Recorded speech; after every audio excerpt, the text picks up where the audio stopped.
So Glenn Greenwald again. Do we have to talk about Glenn Greenwald? I'm tired of talking about Glenn Greenwald. I'm tired of thinking about personalities and, just getting hung up on personality. But, Glenn Greenwald is guilty of that himself. As far as,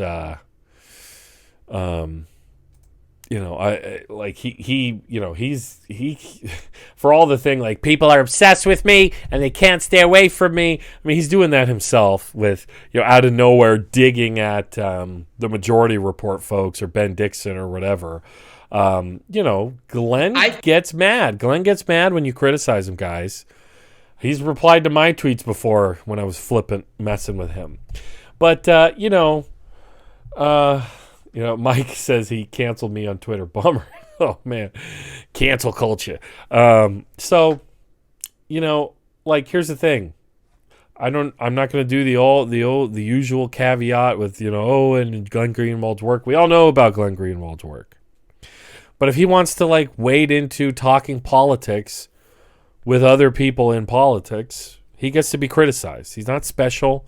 He tries to lord his work over people that it makes him better and more special than anybody else. No, he ain't. He's just a fucking guy like you and me. And just because he did that work doesn't make him any better than you or me, okay? I like the work. Jay Coleman, I've got Glenn Green symptoms, long hauler Glenn Green syndrome. Oh my gosh. I've listened to be real for a second. I listened to him on the Ben Burgess show, and it softened my feelings towards him a bit. Same with his conversation with Doug Lane. But then you see stuff like this. He goes to hang out with Glenn Beck. Glenn on Glenn. Guys, this is Glenn on Glenn action. Here it goes, okay. I think that the politics that Trump and Bannon, started to formulate and kind of was the first alternative that the Republican Party had to Reaganism or Reagan orthodoxies don't really translate perfectly anymore.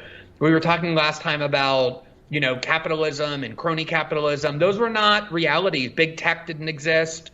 Correct. I think that this kind of populism and the idea that the Democratic Party has become the party of the professional managerial class and white affluent suburbanites, and the Republican Party now, in order to win, needs to become the party of the multiracial working class using populism and the like, is something that a lot of really smart politicians who intend to run in 2024 obviously are recognizing.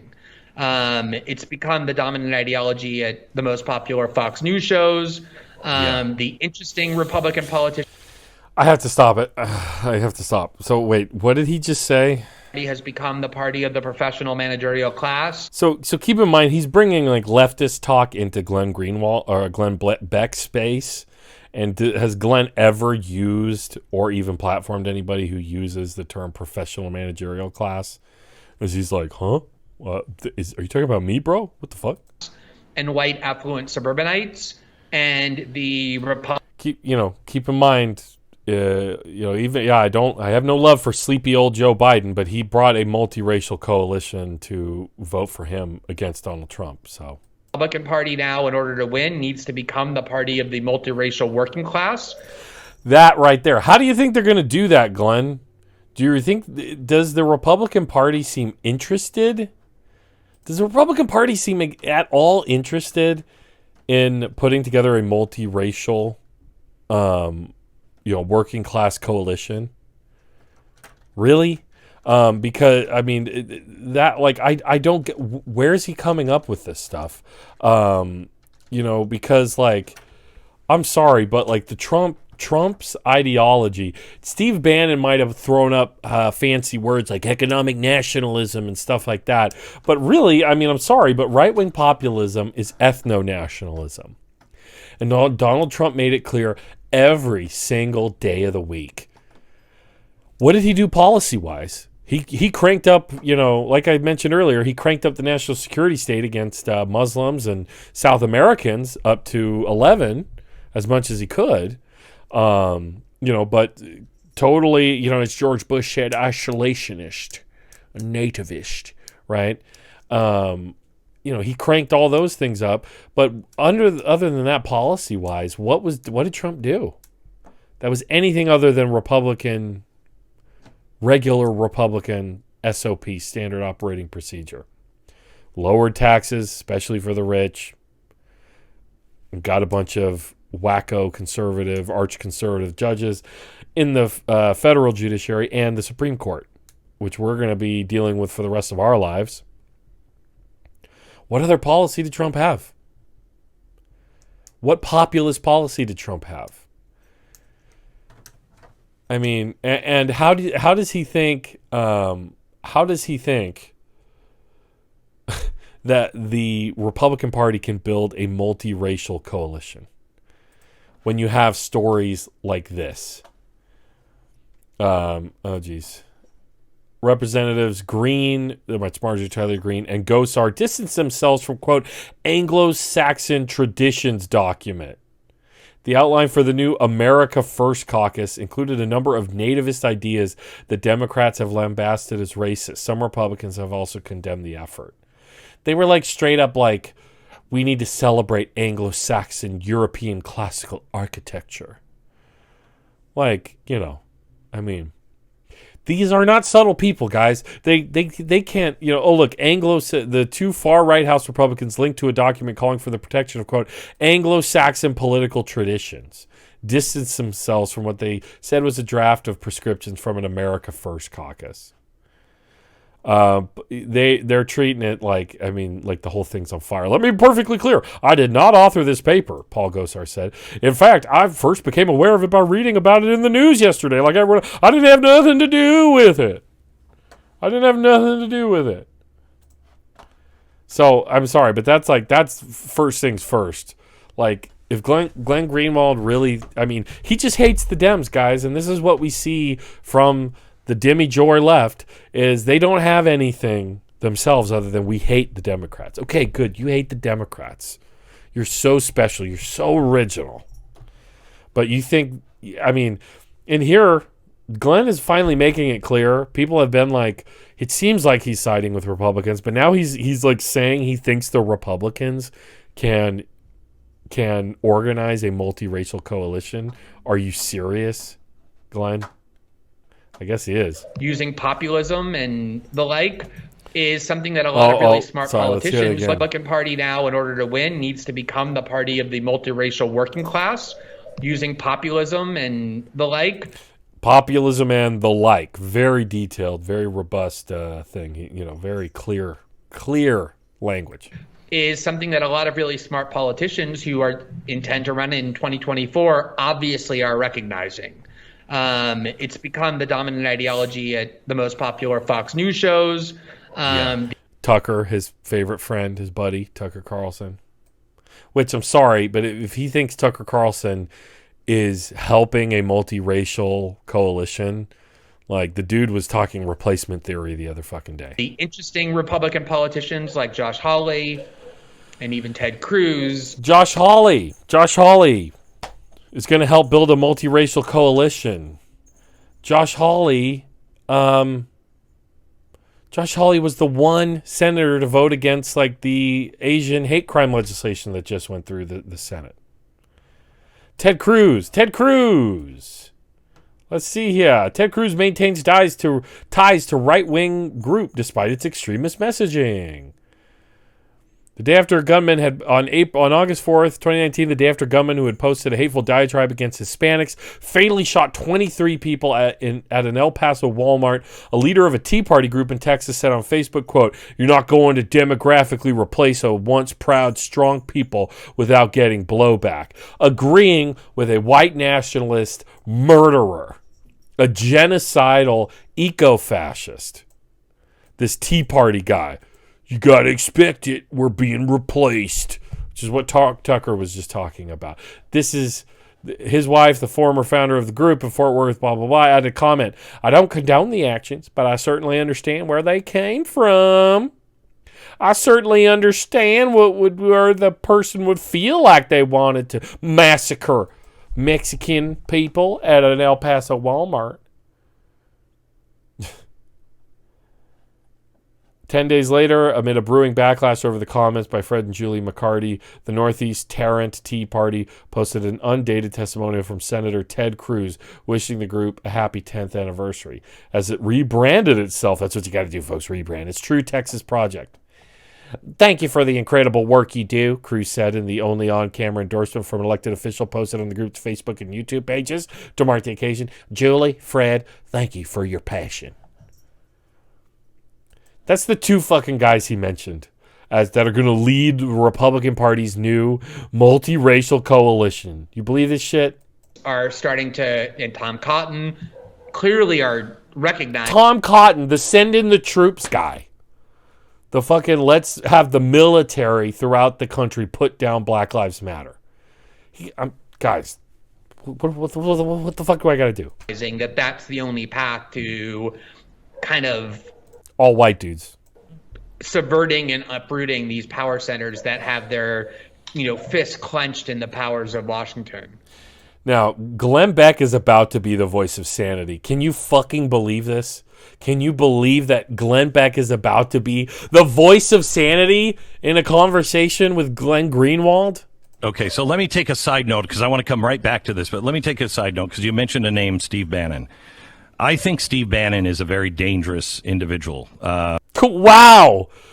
Very succinct summation there, Glenn Beck. I think, his relationship with... He's fucking face in palm. Face in palm. What's his name in Russia? And another guy. What? But you mean like with Russia? They start talking about all these dangerous far-right oligarchs. But even worse is later Glenn went on. Process. They're talking about D.C. statehood. Democrats are talking about making D.C. a state. It passed through the House. It's not going to go anywhere without filibuster reform. But let's just hear what he has to say. Don't believe in due process. He's talking about the Democrats. They find people guilty all the time. Look at what they're doing to Matt Gaetz. Poor Matt Gaetz.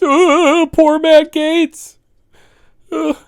Now, I'm not saying Matt Gaetz is, not guilty. He may be guilty of everything that he's being accused of and more. But thus far, there's been no evidence presented of any kind, and they have... Not true. There's Venmo payments that were recovered from Matt Gaetz sending Greenberg, the guy who is cutting a deal with the feds right now,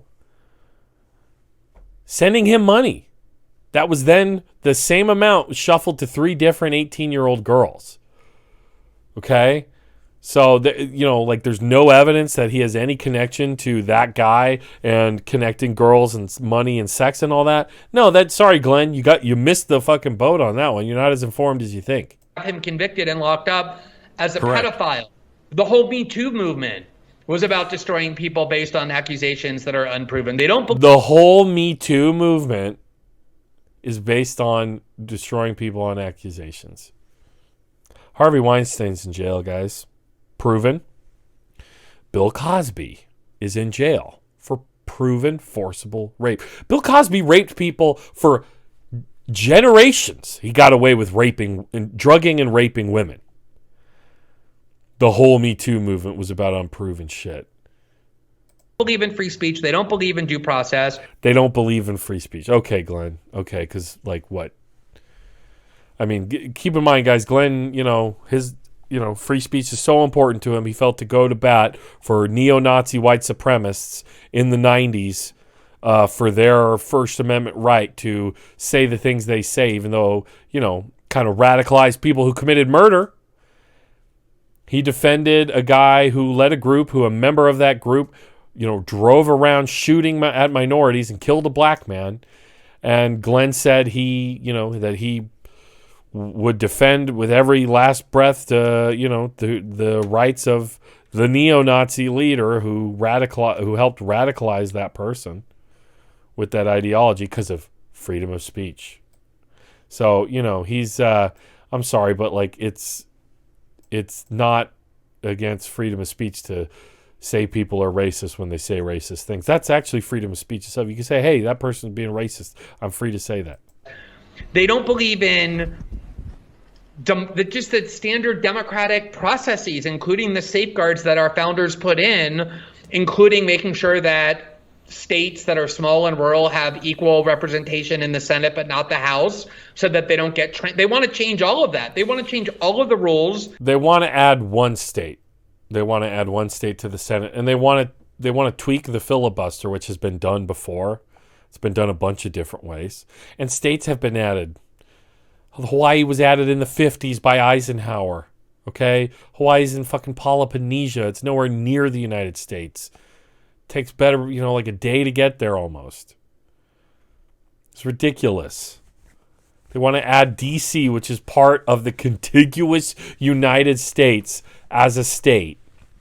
And when he says that small rural, like protect the small rural states, you know what the rural states were during during the formation of this country? Those were the slave-holding states. There's a reason why out of our first, until the Civil War, almost every single president we ever had was a slave owner, with the exception of a couple like John Adams. It was because they specifically set it up. Why were so many early presidents Virginians, slave owners? Washington, Thomas Jefferson, right? I mean, they set up the Senate as a conservative institution to conserve that institution. I'm talking about slavery. To ensure that they remain in power forever. It is a genuinely repressive and tyrannical party and a movement that supports it. And it's the reason I've become so violently alienated from it. To ensure that they remain in power forever. It is a genuinely repressive and tyrannical party and a movement that supports it. And it's the reason I've become so violently alienated from it. Oppressive and tyrannical. Guys, we literally last year we had a Republican president who deployed National Guard and federal troops to cities that he openly hated. Democrat cities like Portland. In Portland, the feds were using poison gas on protesters. They were using poisonous gas. They were beating people. Trump cleared out the square in front of the White House to walk to the church. Total peaceful protesters getting their heads clubbed, tear gas. They tear gas priests who were sitting on the steps of that church so Trump could have his photo op. Trump he tried to not give up power. He tried to subvert the election. He tried to intimidate the Georgia Secretary of State to find him votes. Back in Portland, the Patriot Prayer, the Antifa shooter who killed the Patriot Prayer member, Trump dispatched state police, U.S. Marshals rather, with state police. They turned the guy into fucking Swiss cheese, and Trump said, "We needed retribution. We needed retribution. I want to see blood." The last thing was an editorial of mine. Glenn thinks the Democrats are a repressive, tyrannical party. Unfucking real. And he really thinks that the Republican Party is gonna help somehow, is gonna be not that. I mean, I just don't get it. I have a bunch of comments here. You guys were too many Glens. H word says the moment anyone praises Cruz, I cringe. J. Andrew World talking about Marjorie Taylor Greene. I love the Anglo-Saxon architecture part of the document. Greene must love her Anglo-Saxon burial mounds, the pinnacle of Anglo-Saxon traditions. Yeah, the whites. You got the whites. And when I say whites, it's like WEIGHT. S whites. Those are like the burial mounds of the Anglo-Saxons. Let's see. Oh my God. Let's see. You guys have a bunch of Jay Coleman. Trump is a chauvinist, not a populist. Michael on Glenn. He's either stupid or doing a shtick. I think he's very clear. I think he knows exactly what he's doing, right? And I think he's made it very clear to us by now. Jay Coleman, Galaxy Brain Glenn over here. Well for 99. Yep, too many Glens. Let's see. Guilt by association, Glenn said. Michael Pogloff on the history. All states were predominantly rural at the time when the Constitution was written. Well, not all of them. I mean, predominantly. I mean, there were hardly cities, but I mean, like Boston, New York, even parts of Virginia weren't that rural. But I mean, you had states that were very rural and depended on slavery. Jay Coleman, Glenn told me he was going to be there for me and be supportive of me, to care about me, but then he betrayed me. He hurt me. Glenn hurt me. Antonio just popping in to help the algorithm. You rock, Antonio. Hit smash that like button. J. Andrew World. Probably why Greenwald moved to Brazil, because they had slavery into the modern era. Yeah, Brazil imported more slaves than like the rest of South America combined. Represents, like, I believe half of all the slaves that were imported through the transatlantic slave trade to the New World. So Brazil is a massive country, and Bolsonaro has been incredibly oppressive to black Brazilians, Garifuna Brazilians, descendants of enslaved Africans, and of course the indigenous people. I know Glenn has done a lot against Bolsonaro, so this is why this stuff makes it even more odd. Like he for some reason, none of this stuff seems to track for him with the Republican Party. Michael, right? They were slave states, not rural. It's a euphemism. Exactly. Thank you. It's a euphemism. And this is the thing. This is why I don't like talking about this kind of thing, Glenn, and the things he says, because he's trying to piss people off. He's trying to upset you, and then he says these demonstrably like wrong, untrue, weird things. He's openly just like talking, like he will sprinkle in some leftist, some leftist language, like professional managerial class among, all of this ahistorical right-wing garbage, or at least sympathetic, right-wing sympathetic. And then if you criticize him, you're just a liberal. This is just liberals. You're not a real leftist like he is. So, it's insane. Michael's making a good point. Also, most rural people live in a few large states now. A small minority of rural people live in the most of the flyover states, quote unquote, that get extra representation. Exactly. If we're to just do a little quick research, let's see, what is the population of, what do you think, guys? Indiana? 6.3 million. That's not too bad. That's pretty good. 6.3 million. Indiana gets 2 senators. What is the population of Los Angeles County? 10.04 million. That's one fucking county in the United States. Okay, it's LA County. That's not very fair, right? You're right. What about Orange County? Population of Orange County. 3.176 million. Okay. That's not so crazy. But let's see. What are all the counties we have here? Riverside County, right? Or what's the neighboring county? Is it San Bernardino County? What's the population?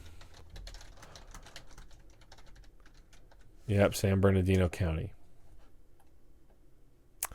2.18 million. So just within this one valley area, this greater area of California, you have, look at that. That's pretty big. But just within this concentrated area of California, you basically have like 2 Indianas more.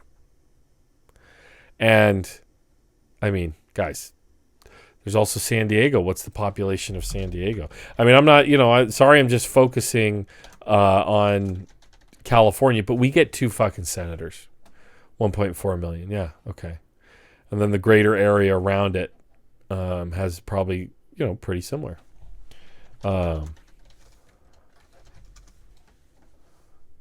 That's the city of Chula Vista. So you could just see some of these states What are the least populous states? Ooh, list of states by population. Look at this. Wyoming. I should have led with Wyoming. Wyoming has 500,776. They get 2 senators. Vermont. Hey, I ain't going to complain about Vermont. They gave us Bernie. Alaska, 2 senators. North Dakota still haven't broke a million, 2 senators. South Dakota, 2 senators. Not even a million yet. Delaware, still not a million, 2 senators. Rhode Island. Oh, we finally broke a million. Rhode Island's tiny. And at least they have a million people. But so the outsized representation in the Senate is insane. And Glenn acting like the Democrats want to add 1 state, which I'm sorry, but, Eisenhower added Hawaii because at the time it was a Republican stronghold, because back then the Republicans actually stood for a progressive policy or two. There was such a thing as progressive Republicans at that time. James rolled. I've been saying Wyoming. Jay Coleman. Glenn tricked me. Oh, God, okay, you're just going with the bit. Andrew K. I lived in rural Texas for 7 years. It's terrible. Wow. So yeah. So that's what I have to say about the Glenn thing. That was a bummer. That was a letdown. Glenn Greenwald getting really upset. The Democrats are tyrannical. Right. I mean, didn't have nothing to say about Trump. He was super interested in fucking, what was it? Just going on Tucker Carlson. Remember all the excuses people used to make? Like, Glenn, maybe Glenn is fishing for a pardon for Julian Assange. You're like, okay, maybe. No, he fucking isn't. I don't hear him talk about Reality Winner, who's in jail. Who's who leaked information about the Trump administration. You guys know about Reality Winner?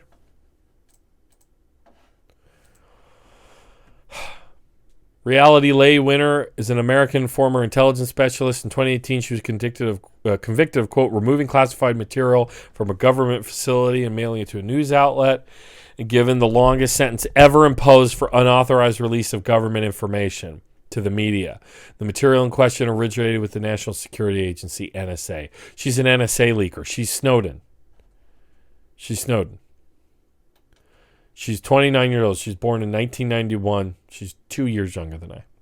On June 3rd, 2017, while employed by the military contractor Pluribus International Corporation, Winner was arrested on suspicion of leaking an intelligence report about Russian interference in the 2016 United States election to the news website The Intercept. The report suggested that Russian hackers accessed voter registration rolls in the U.S., and it was unclear whether any changes had been made. Concerns were raised that The Intercept's handling of the material exposed her as the source and contributed to her arrest. Really? You don't say. God damn you, frickin' New York Times. Hold on a second. Copy link. Guys, this is a little trick. I don't know if you know how to do this. I'm a hacker. I'm an elite hacker. And what you do is you do an incognito window, and then you put the link in there, and then you get to read it. It worked. After Reality's Winner's arrest, media asked, did Intercept expose a source? Journalism in the Trump era has featured a staggering number of leaks from sources across the federal government, providing bombshell revelations about everything from clandestine meetings with Russian officials to petty infighting at the White House. But the arrest of Reality Winner, an intelligence contractor accused of leaking a classified report about Russian meddling in the 2016 election, has raised concerns about the measures taken by news organizations to protect confidential informers, with some reports worrying about a chilling effect on potential sources. Veteran journalists did not hold back on Tuesday in criticizing The Intercept, the online news outlet that published an intelligence report from the National Security Agency. About an hour after the report's publication on Monday, the Justice Department said it had charged Ms. Winner, 25 years old, with violating the Espionage Act, saying she leaked the report. The Intercept said it did not know the identity of its source, who mailed the document in a plain envelope, but an FBI affidavit released on Monday described a series of actions by the news outlets, such as sharing a copy of the document with the National Security Agency, that allowed the document's provenance to be quickly deduced. Quote, I haven't seen a mistake this consequential before, said Barton Gellman, who reported for the Washington Post on the leaks provided by Edward J. Snowden. In an interview, Mr. Gellman said the Intercept scoop was a, quote, really good story for a professional organization that, quote, knows a lot about this stuff. They have arguably the best operational security experts in journalism over there. So it's baffling that they didn't make use of them, he added. Some said the Intercept had appeared to ignore some basic tenets. Let's see. Now, so the editor, Betsy Reed, wouldn't comment. Let's see. Well, Glenn was there at the time. And so I don't know. Maybe they just didn't care. Because it was about Russia, and everybody knows Russia, the Russiagate's bullshit. I want to write a story about the Hunter Biden laptop. You won't let me intercept, I quit. That's Glenn Greenwald for you, right? So the fucking Intercept left Reality Winner, a young woman, out to dry. Hung her out to dry. But, Edward Snowden is still free, and, relatively he's in Russia. But, interesting. Jay Coleman, Reality Winner's mom has a Facebook group where she chats and called Friends of Reality Winner. Everybody join. Yeah, go join. I follow Reality's mom on Twitter. Every day the Biden administration has a opportunity to pardon Reality Winner, but I'm not hopeful that he will, but it would be a good thing to do. J. World, nice. I know the area in high school I was competing. He's talking about somewhere else. Jay Coleman, I was raised in Wichita Falls, Texas. Texas. Hey, everybody.